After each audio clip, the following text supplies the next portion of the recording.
За өнөөдрөөс яг 100 жилийн өмнө яг энэ өдөр нийслэл хүрээг баруун өнгөрийн цэргүүд хятадын гавьяа цэргүүдээс чөлөөлсөн юм. Тэгэхээр энэ хүү түүхэн үйл явдлын 100 жилийн зориулсан олон улсын эрдэмтдийн зориулан миний бие Богд хаан ба Монголын түүхэн дэх баруун өнгөр гэсэн илтгэл бэлдсэн юм аа. Илтгэлийг та бүхэнд авчирсан сонирхолтой. За хамгийн ихний илтгэлийн Монголын түүхэн дэх баруун өнгөр гэсэн сэдвээр ярив. 1921 оны намар Ардын засгийн газраас ерөнхий сайд бөгөөд гадаад яамны тэргүүн сайд Бодоогийн нэрээр олон улсад нийтлэгдсэн сонин бичгийн үгэнд 1920 онд Оросын муулга баруун өнгөрийн хэмээн бичснээс хойш томоохон даргын илтгэл хэлсэн үг өгүүлэл Монголын түүхэнд өнгөрний талаар таагүй үг хэллэг олонтоорж түүхчлэгд түүнийг буруутхан бичсэн хөвшил болжээ.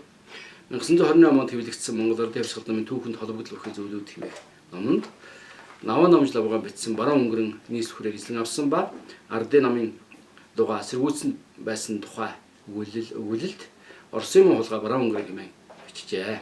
1932 онд хэвлэгдсэн Бадархын бичсэн намаас баруун бүрэн хийжүүлдэг тэмцсэн амжилттай их тэмцээний туршлага номонд дайсны этгээд болох цагаан намын самуун хулгай баруун өнгөрийн хэмээн тэмдэглэжээ. 1934 онд хэвлэгдсэн Монгол Ардын үндэсний хувьсгалыг анх үүсгэж байгуулсан товчтуу хэмээх номонд энэ тухай бас бичсэн байна. За энэ ном бол 20 дугаар зууны Монголын түүхийн үндсэн сурахчиг болсон гэхэд болох юм. За энэ номонд бичсэн Монгол Ардын хувьсгалын түүхийн үзэл санаа концепц тэр чигтээ Монгол Ардын хувьсгал намын түүх бүгд найрамд Монгол улсын түүхийн үндэс болсон юм. Өнөөхөр энэ үзэл санаа тэр чигээр орчин үеийн Монголын түүхийн үндэс суурийг барьсан хэвээр үргэлжилж байгаа. Энэ ном бүхэлдээ Монгол Ардын намын хэрхэн байгуулагдаж, Монгол Ардын хувьсгалыг хэрхэн хийсэн тухай өгүүлнэ, чухамдаа бол хувьсгалыг хэрхэн найруулсан тухай юм а гэж. Яагаад баруун өнгөрний тухай асуудал дээр энийг ярив гэвэл яагаад гэхээр энэ 21 оны 2 дугаар сард болсон үйл явдал нийслэл хүрээг баруун өнгөрийн зэрэгжлүүлсэн. За 21 оны 7 сард болсон Ардын хувьсгалын тухай ярьдаг. Тийм болохоор энэ бол яг энэ түүхэн цаг үед их ойрхон тохиодог юм. Тэгээд энэ цаг үеийн ялгааг бас хүмүүс ойлгох үүднээс хэлж байгаамаа. 3 авторт хэмээн түүхчдийн нэрлэдэг энэхүү Ардын хувьсгалын түүхийн тухайн ном бид бол одоо энэ Ардын сайд нарын зүйлийн тогтоол төвөн хувьсгалын даалгавраар бичсэн гэж одоо өмнөх үгэндээ бичсэн байдаг. За номын 1-р бүлэгт бол 11-р он буюу 1911 онд монголчууд тусгаар тогтнолоо тунхагласан тухай товчхон өгүүлж байгаа. За энд бол тухайлбал 11 он бөгөөд Монголын захиагчийн хажлын үлийн дундсрын 9-нд Богдыг хэмжээгүй эрх таан дөрвөмжил тусгай тогтсон Монгол улсыг байгуулж улсын цолыг олноор өгсөн хэмээн нэрлэж бүх Монгол овогтыг нэгдэхээр уриалсан тухай бол тэмдэглэсэн байна энэ номонд. За уламжлан энэ дараа нь бол одоо түүхэн үйл явдлыг товчхон өгүүлээд за энэ номонд бол хинийч батлаагүй чин игийн 64 зүйлийг одоо тэр төслөөр нь энэ номонд оруулсан байгаа. За яагаад өгүүлж байгаа юм бол энэ чин игийн 64 зүйл гэдэг зүйлийг монголчуудын түүхийн бүр ерөнхий боловсролын сургуулийн түүхчигт энэ сурагчаар энэ номоор дамжиж орсон юм. Тий. За тэг энэс хойш баг хүн болгонд одоо энэ чин игийн 64 зүйл гэдэг ярьдаг юм аа. Уг нь энэ бол батлагдаагүй зүйл юм аа гэж. За тэгээ энийг залгаад одоо тэр Симоновын цагаан бүлэг цэргүүд Монгол цөмөр орох сэдв бүхий учир Монголын засгийн яамнаас одоо хязгаар техник сэргийлэх явдлыг чухал болгосон гэж бичсэн байна. За энэ зүйлийн өөрөөр хэлбэл цагаан цэргийн одоо оролцох шалтгаан нөхцлөөс үүдэж чин ий одоо Монголд орсон голох шалтгааныг нэрлсэн байгаа. Чин ий болон сүүш шүүжээний цэрэг Монголд орох гол шалтгааныг ийхүү нэрлсэн юм а гэж. Тэгвэл Симоновын тэргүүлсэн цагаан цэргүүд Монгол цөмрөн орж ирэх аюултай учраас хятад цэргүүдийг Монголд оруулах болсон талаар илүү давамгаалах шинжтэй энэ номд бичсэн юм. Хамгийн сонирхолтой нь тэрхүү үзүүлж болох цагаантны аюулын талаар дэлгэрэнгүй тодорхой зүйл оруулаагүй байгаа. Чухамдаа бол Монгол цагаантан гэж нэрлээд байгаа цагаан хааны үеийн Оросын эзэнт гүрний үеэс уламжлж ирсэн бодлогыг хэрэгжүүлэгчид Орос судалдаач бол одоо хүрээ болон Монголын нутагт ихээр сууж байсан гэдгийг бид хүн мэднэ гэж. За энэ цагаан Оросын хүмүүс Монголд байсан цагаан Оросны төлөөлөгч цагаантнууд бол улаантнаас хэмээж улаантны большевик хүслийг тэгчдийг Монголын хил хязгаарт нэвтрүүлэхгүй байхыг бол хичээж байсан. За энэ тухайг бол Богданы засгийн газарт илэрхийлж байсан байдаг юм аа. За номонд цагаантны аюулын талаар онилж бичсэн зөвлөлтийн Оросын одоо улааны үзэл улаантны цэргүүдийн Монгол цөмрөн асуудлаас болж хятад цэргүүд Монголд ороогүй шүү гэсэн дал санааг бол агуулсан байгаа юм. номын 20-21 дугаар талд Бадамдоржоос одоо нөгөө сүүшүүлэн дагаар орох бичгээр өргөн барьсан тухай өгүүлж байгаа. Тийм нэлээд дэлгэрэнгүйчж байгаа.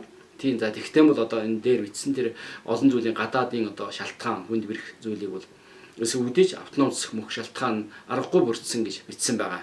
За үүний дараа бол залгуулад Монгол дахь Богд хаан болон тэгээ Богд авны утгатын аймаг шавьяас авч байсан алба татварын тухай нэлээд дэлгэрэнгүй бичсэн. За ингэхдээ бол Богд болон хотогт хувилгаад за тухайлбал Богдыг дараалсан ихээхэн хотогт 7 хотогт 4 аймагт Югзэр хотогт Ялгуусан лам, Зай бандит, Ламын гэгэн Жалхан зутагт гэх мэт том хотогтын гадна бараг жижиг хувилгаад ч олон байна гэж. За эдгээр хотогт хувилгаад болон лам нар бол ардыг мунхруулагч бөгөөд авт завшихын зэвсэг болж байсан гэдгийг бол одоо энэ номд бичсэн байгаа юм. За энэ ингээд Богд тэргүүтээ лам нарын талаар баахан одоо муусны дараа бол хар пиодын талаар бичсэн. Алх Дөрвөн аймгийн хан чуулган дарга, засаг ноёд төвшмөд хамжлах, албад бүхий тайж нар гэх мэтийн одоо эдгээр авраг могоо шиг ардын шим шүүсийг сорогч нар гэж нэрлсэн байгаа. За ийм хүмүүс бол одоо тэр хошуу захирсан засаг ноёд болсон гэж. За тэгээд том толгой хар пиодлууд нийтдээ 100 гачгаар хүн гэж бичсэн байх юм тий. За энэ хүмүүс бол өдөө тоондгоч өвөрлсөн чон мэд тус бүрдээ эрхий гэдэлж ард түмнийг дарлаж байна гэж бичсэн байгаа. За ингээд бол дистрагаатаагаар одоо ардын хувьсгалын угтал байдлыг бол бий болоход ийхүү шар пиодлууд, хар пиодлууд гадаад дотоод нөхцөл байдлыг бичсэн байгаа. За ингээд энэ дараа 20 дугаар зууны ихээр гадна дотныхан бичиж байсан Монголын одоо талаар тийм баялаг түүхтэй Монгол үндэстэн мөхөж байна гэсэн бичиж байсан үнэн болгон харуулахыг бол оролцсон байгаа. За ингэхдээ гадаад нөхцөл байдлыг ихэнд дурдаад араас нь Монголын хар шар пиодлуудын мүлжиг шунхай байдлаас болж Монгол мөхөлд хүрч байна гэсэн санааг өргөн олон түмэнд хүрэхийг агуулсан тодорхой байгаа юм. За дурдсан асуудлуудын ард энэ лэгзэгтэй үед аврагч болох одоо хүчин ардын нам төрж гарах учиртай байсан гэсэн санаа бол харагдаж байгаамаа.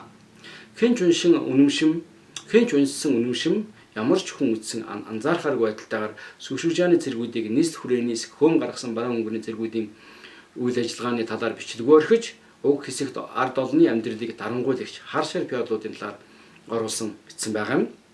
Харин номын сүүл хэсэгт баруун өнгөрийн гэсэн нэр зөвхөн муугаар шүүмжлэг хэдэнтэй бичгтээ магсар хурцын түүхээс тэр хэвээрэн шахуулан бичжээ. За ингэхдээ бол одоо баруун өнгөрний одоо сөнсөн Оросын шаар өнгөрөн хулгай муу хулгай баруун өнгөрний цэргүүдэд хэдэн арваад хүмүүс өлөгдөн алагдлаа. Тэгээ баруун өнгөрөн хүрээг эзэлсээр явуулж өгөх үйл ажиллагаа нь энэ мэт алах дээрэмдхийг гол болохоос бус Монгол тийм тустай ажлыг бүтээн хэмэх явдал үгүй байжээ гэж одоо хамгийн харигс төрөөр төрслөн харуулсан байна. Нөгөө ардын хувьсгалын түүхийн сурах бичиг болох номын төгсгөл хэсэгт баруун өнгөрнийг одоо тэр нөгөө юунд Оросд баригдаад Новониклаевс цаалагдсан тухай бичсэн байгаа. За ингээд бол муу хулгай баруун өнгөрнийг барин авч дуус улсад хөргүүлэн цаазаарах болж үндсээр тасалсан их баярыг эцсийн төгсгөл тэмдэглээд номыг бол дуусгаж байна. За энэ ном бол баруун өнгөрн бол адгийн муу зандалчин монголчуудад өчүүхэн тус хөргөх бүхэл хамгийн ихээр дээрэм тонол хийсэн зэгчүүр дайсан байж түүнийг болон гамин цэргүүд өнгөрний цэргүүдийг Монголын хязгаараас айлуулсан ачтан бол Монгол ардын нам зөвлөлтийн улаан армийнхан хэмээх үсэл суртлын эхийг тавихад чиглэсэн юм. За энэ үүргээ бол сайн тэргүүстгэж социализмын жилүүдэд бичигдсэн Монголын түүхийн номуудад ягшлал мөрдөг болгож байлаа. Тэгвэж тэрхүү үсэл суртал үргэлжилсээр эхэлснээс хойш 100 жил болжээ. За энэ ном бол нийслэл хүрээнээс цаашлбал Монголын утгаас хятадын гамингуудыг хөөн зайлуулсан гавьяг баруун өнгөрөн болон түүний цэргүүд биш ардын намын цэргүүд зөвлөлтийн улаан арми хэмээн ард олонд итгүүлэх монголчуудын дунд баруун өнгөрний үзэн ядах үзэл асаах зорилготой байлаа. Чухамдаа зөвлөлтийн коммунистуудын энэ бодлого ягшлал хэрэгжиж монголчуудын дунд амжилт олсон юм а. Тиймээс бүхий л Монгол ардын хувьсгал намын түүх, Бунмавгийн түүхэнд ил үзэл санаа өөрөөр хэлбэл хятадуудыг хөөн явуулж хүрээг болон монголчуудыг чөлөөсөн гавьяатан бол ардын намынхан болж хувирсан юм. Ингээд орчин үеийн Монголын түүх 21 оны ардын хувьсгалаар эхэлж 100 жилдээ золгож байна. За Богд хаантан болон одоо баруун өнгөрн одоо хоёр хизээ холбоо тогтоосон бэ гэдэг талаар нэг хоёр зүйлийг хэлье. 21 оны намар бол баруун өнгөрн одоо мянга шахам зарим мэдээгээр 800-аас эрэхтэй Монголын зүүн хойд хязгаараар хил даван орж ирсэн хэмээн бичдэг түүхэнд. За энэ бол 1947 онд Цибоковын Арзгром өнгөрн бишний одоо нэртэй ном бичсэн. Энэ номд бичснийг үндэслэж одоо түүхэнд орсон байна. За ингэхдээ Монголын түүхэнд бол одоо баруун өнгөрн монголчуудын зөвшөөрөлгүйгээр орж ирсэн мэтэр бичиж ирлээ. Тийм бол ягаад баруун өнгөрн хил давмагц тохиолдсон энэ газрын гүнд хүнд тохиолдсон одоо газрын хүн болгондоо Монголын богд хааны төрийг хамгаалan хүрээг эзэлсэн хятад цэргийг байлдан хөөж ажиллахаар яваа хэмээн одоо богд хааны нэрийг барьж байсан байх вэ. Богд хааныг хятадууд яагаад өнгөрнийг товтолсон эхний удаад тэр өдөр нь баривчилж шоронд хийх болов. За яагаад одоо Орос цэргийг богд хаанаас урьж ирүүлсэн хэмээн гомдол гаргаж одоо богдоос одоо мөнгө 10,000 түмэн цэрэг цаас гаргуулсан байгаа. Гэгчлэн гэр ийм асуудлууд явагдсан бай гэж. Их асуудлууд бол араасаа явах юм. За тэгээд түүхэнд одоо Магсар хурцны түүхэнд бичснээр үзэх юм бол богд хааныг одоо хятадууд барих гамын зэрэгүүд баривчилсан 13-ны өдөр. За энд бол одоо дүгэ байлдахаар ирсэн Орос цэргээс баригдсан хүнийг шүүвээс Монголын богд хаанаас Чин ванг зарж өрн ирүүлсэн хэмээн өцсөн тухай Магсар хурцны түүхэнд бичсэн байна. За энэ нь бол баруун өнгөрнийг Бревен хэл Монголын хэлээр зүүн хязгаараар ороод бүр Бревен хийдийн зэрэгцээ эрхийн урд хэрд огтон очсон Тушаатхан аймгийн Дархан Чимгийн хошууны тэргүүн зэрэгтэй ажил усан цэвэнийг хэлж байгаа нь тодорхой юм аа. Өөрөөр хэлбэл Дархан Чимгийн усан цэрэн тэргүүн богд хааны зарилгыг өнгөрнийг тоссон хэмээн хэлсэн. Хэмээн одоо үзэж болно. За тэргэнч одоо хэлсэн байгаа. За улмаар өнгөрн одоо нийслэл хүрээнд орох зөвшөөрөл хүснэг богд хааны зарилэг ёсоор усан цэвэн тэргүүний зөвлөснөө дагуу богд хаанаас зөвшөөрөл ирсэн албан загтал өнгөрийн шийтгэж цоржлон дэндив доржийг зарж хөргүүлэн за улмаар одоо хариу өгч одоо богд хаанаас авч ихэд цаашаа зөвшөөрж урдан тэргүүнээр одоо орж ирэхтэн гэж одоо бичиг буцааж шийдгсэн байна. За ингээд энэний дараа бол ингээд хүрээ рүү анхадаа өнгөрний зэргүүд давталсны дараа гамын зэргүүд бол богд хаанаас эхлэн танаа хүрээний ирэх хэрэгшид цөм сохор дүлийн мэд дуугээс сууж инхүү гадаадын дайсан халдаар ирэхэд хөргүүлэн бүхэн ирэхгүй ямар учир болохыг нэгтлэн асууж зохичтойг ял хэлсэн хэмээн бол одоо хятадын шанзав дашчавыг дуудан айлгас үрдүүлсэн байгаа юм.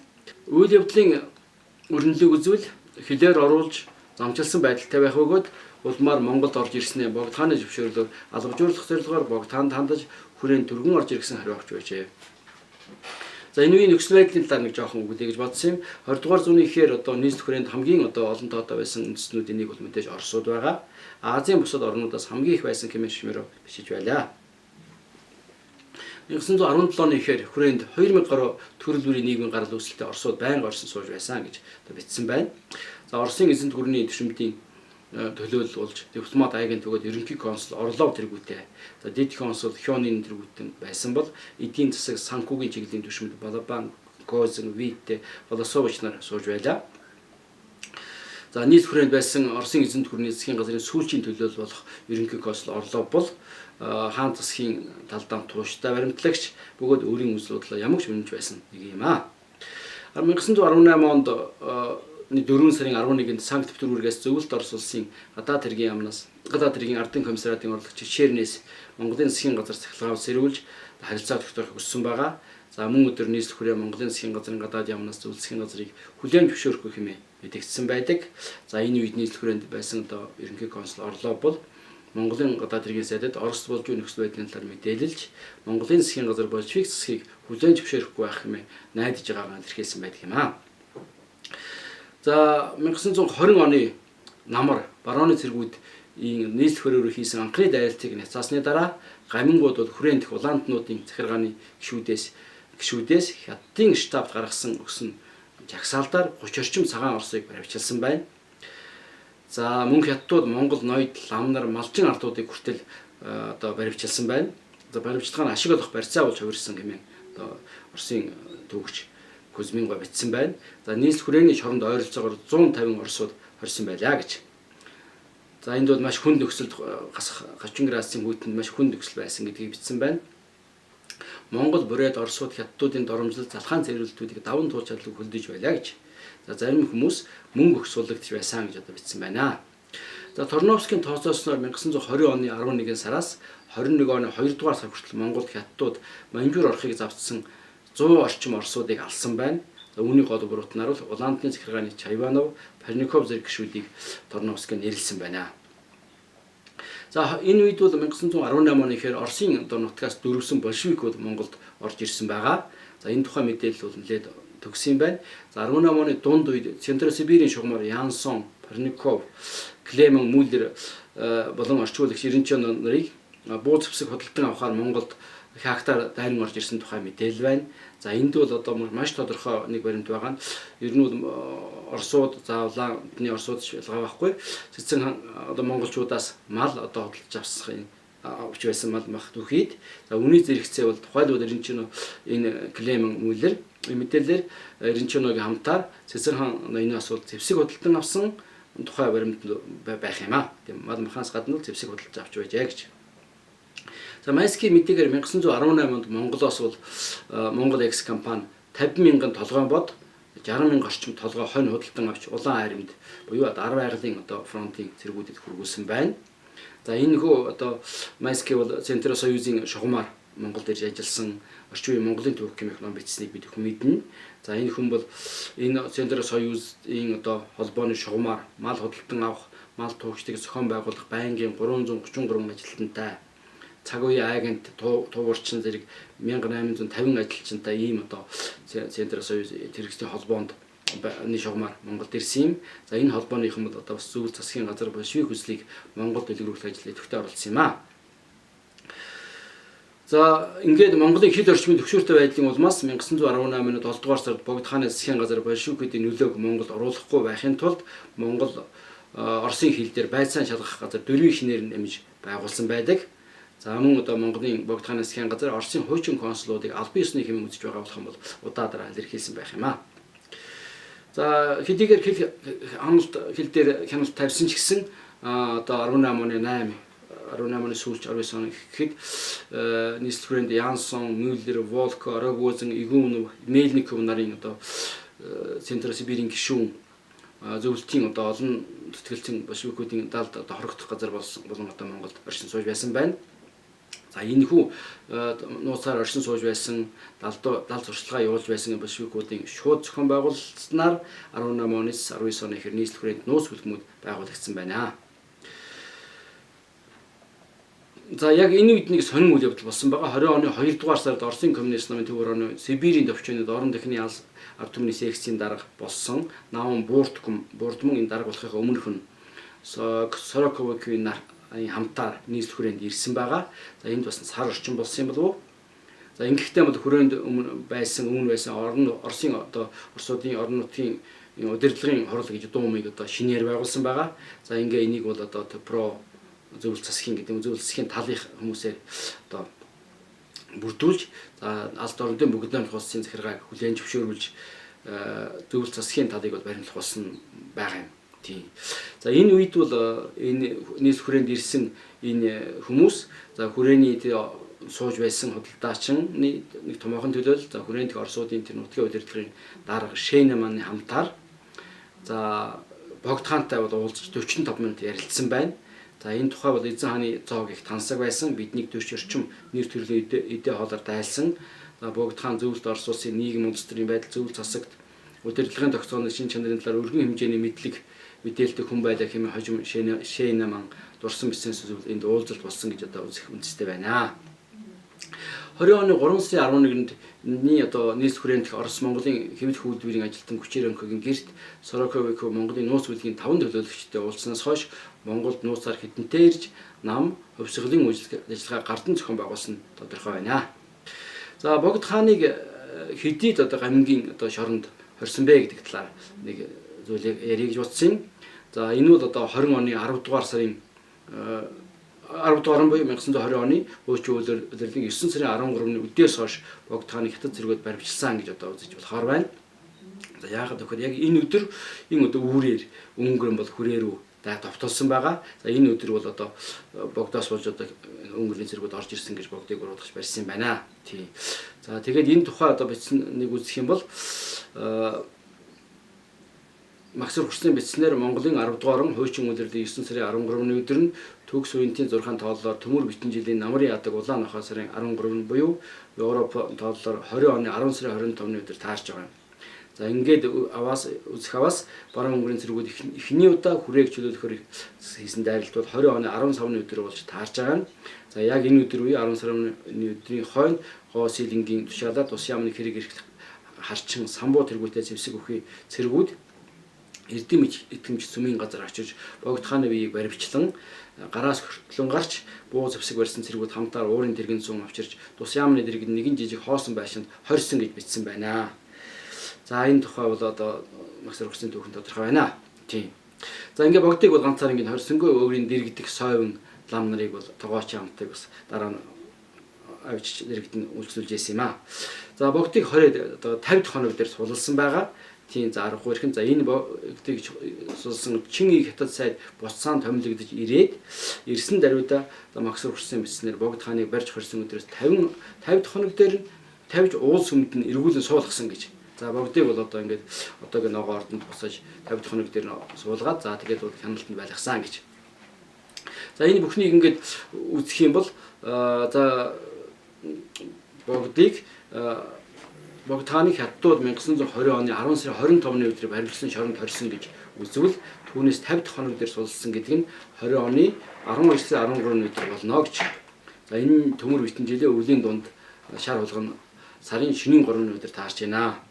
За ингэж үзэх бас 20 оны 10 дугаар сарын 25-ны өдрөөс мөн оны 12 сарын 13-ны өдрийн хооронд нийтдээ 49 хоног Сэлэн пүүгийн яамны хятад шоронд богд хаан бол хоригдож 50 дахь өдрийн суулгагдсан байна гэж. За энэ тухайн Нягтвэлэгт Бунцэг Доржийн одоо бичсэн шашны үдийг нээх чимэх ном байх юм. За энэ тухай бичсэн нэг ихэд оруулсан. За энийг би алгасаад явуулчих тийм гэж бодож байна. За ингээ гэрээ хорионд бол богдыг байлгаж ирсэн гэж тий. За Унгарын бол хүрээг цагаан сарын өмнө чөлөөлсөн. За энэ бол яг өнөөдөр 20-өөс одоо 100 жилийн өмнөх энэ өдөр би 21 оны 2 дугаар сарын 4-ний өдөр одоо чөлөөлсөн байгаа. За ингэхдээ бол бараа өнгөрөн бурхны шинд гүн итгэж байсантай холбоотой юм. За энд бол одоо хүүхэн утгатын Жамин Дамбижан цангаас асуусан байгаа. За хүүхэн утгал бараа өнгөрөн дэлгэхдээ Монголын 10 дугаар он өвлийн сүүл сарын дотор багтаж орвоос дийлнэ гэж. Сэргэн жил гарвал дийлэгдэнэ гэж Максар Хүрсийн түүхэнд бичсэн байна.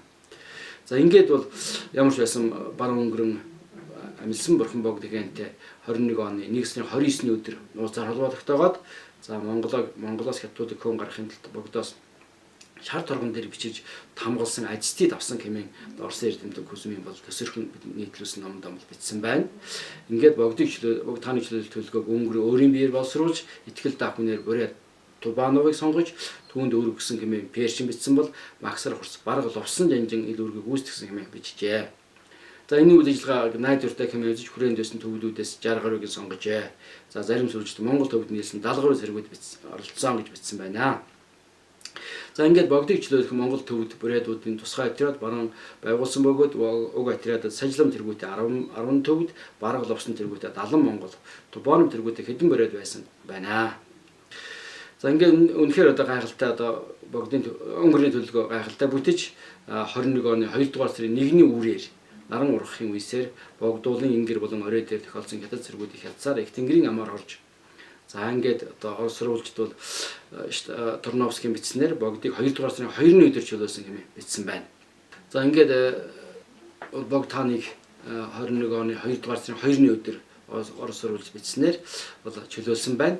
За ингээд нэг өдөр амраад 21 оны 2 дугаар сарын 4-ний өдөр Орос сурвалж бичснээр нийслэл хүрээг хятадын одоо гамын цэргүүдээс чөлөөлсөн. За сүүл шүжээний 10,000 гаруй одоо тийм хятадын цэргүүдийг бол нийслэл хүрээнээс өтөр тэргэн хөөн гаргаж за улмаар одоо Монголын бурхны шний тэргэн богд хааныг цагаан сарын шөнийн 15-ны өдөр Монгол улсын эзэн хааны ширээнд өргөмжлөх төрийн одоо ёслолыг хийж нийслэл хүрээнд гайхалтай том ёслол үйлдэл төрийн ёслол болсон байгаа. За ийм хүү одоо Монголын төр иргэн сэргэн мандсан ийм төвхтэй өдөр юм аа. Өнөөдөр 100 жилийн өмнөх өдөр. За улмаар богд хаан бол одоо хаан ширээнд суугаад буулгасан хамгийн ихний зарилгатаа бараа өнгөрнийг Монголын бие даасан байдлыг сэргээн тогтооход оруулсан хувь нэмрийг өндөрөөрнүүлж харигс дайсныг сөнөөн арилгаж хүрээ хотыг бүрэн бүтнээр хамгаалan авч газар орныг амар болгон тохинуулж засгийн эрхийг уг хэвээр явуулсан үнэхээр бишрэлтэй цаашаалтай хэмээн тэмдэглээд энэ тэргүүн гавьяа байгуулсан Орос жанжин генерал Баранд үе үлрэн хан зэрэг дархан хошоожийн өнгийг хэрэгэн ногоон жууз улбар шар хүрм шар жолоо 3 нүдэд тогсон отго улсыг мандуулагч Ихватар жанжин цол олгон шагнасан байдаг. Ийхүү бараа өнгөрөн Монгол улсын баатар жанжин болжээ. Монголын нийслэлээр Хятадын гамингаас бараа өнгөрний тэргүүтээ зэргүү чөлөөлсөн явдал хийгээд уг үйл явдлыг Монгол улсын эзэн хаан богж авсан нутагт ийхүү өндөр үнэлсэн зэргийг 100 жилийн тохиож энэ үед Монголын түүхэнд тэмдэглэвэл зохих түүхэн үйл явдал гарцааг өмнө хэмээн үзэж байгаамаа. Чухамдаа иймээс ч өнгөрний офицер Торновский бараа өнгөрөн Штернберг Монголын ард түмний түүхийн хуудсыг эргүүлж халахын шинэ эринд эхлэл тавьсан гэдгийг түүхийн өмнө хариуцлагатайгаар мэдэгдэж байна хэмээн бичиж Шведийн алдарт аялагч Свен Хийден тэр бол Монголыг Хятадын дарааллаас чөлөөлөгч хэмээн нэрлсэн байна. Анхаарсан явдал баярлалаа.